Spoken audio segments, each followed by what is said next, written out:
Egypt's forward Mohamed Salah falls to the ground after being fouled during the Russia 2018 World Cup Group A football match between Russia and Egypt at the St. Petersburg Stadium on Tuesday. CHRISTOPHE Simon, Getty Images It was a show of Russian strength that sealed their 3-1 win over Egypt. Artem Dzyuba, Russia's 6'5" target forward, had spent much of the game throwing himself into the Egyptian defense like it was his own personal mosh pit.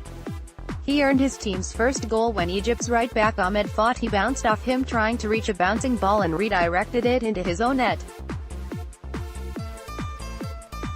His team's third, the one Dzyuba would get credit for on this scoresheet, was the reward for his efforts. He didn't even have to hit anybody for it. The Egyptian defense was too tired and dispirited even to attempt to muscle him off the ball as he brought a long pass down off his chest, tapped it underneath the outstretched foot of the tentative Ali Gabr, and hammered it home.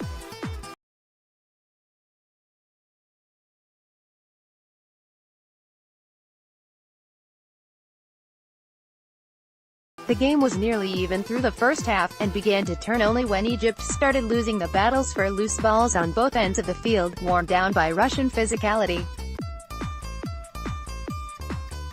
Their energy guys sputtered. They were pushed off the ball in possession and struggled to track runners when they lose the ball. Denis Cheryshev peeled into a gap the size of the Nile Delta to score the Russian second, and nobody went with him. Cheryshev nutmegs the keeper to double Russia's lead. Pic.twitter.com/Ederka5CT, Fox Soccer, at Fox Soccer, June 19, 2018. Soccer is the most fine-spun of the team sports. No other GOAT has the frame of Lionel Messi, but being bigger, stronger, and fitter than your opponent still matters.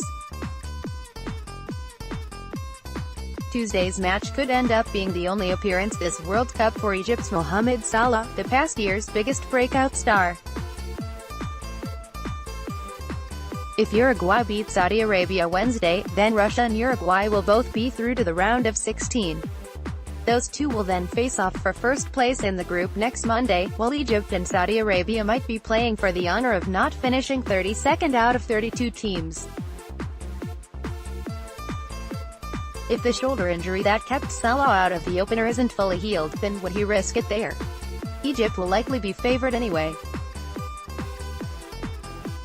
Will his team trot him out on the field simply to preserve some semblance of national dignity?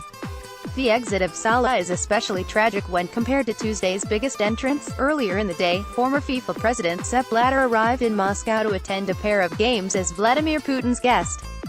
Blatter led FIFA for 17 years, including when Russia was selected as the host of the 2018 World Cup before a corruption scandal saw him step down days after winning an election to his fifth term. Blatter is not just the awkward uncle FIFA wishes wouldn't come to reunions anymore. He's serving a 6-year ban from the sport for unethical conduct.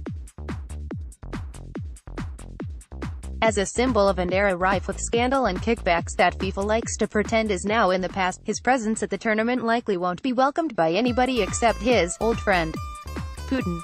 The stars of the Russian national team, it's clear, aren't the only ones flexing. Read the rest of Slate's coverage of the 2018 World Cup.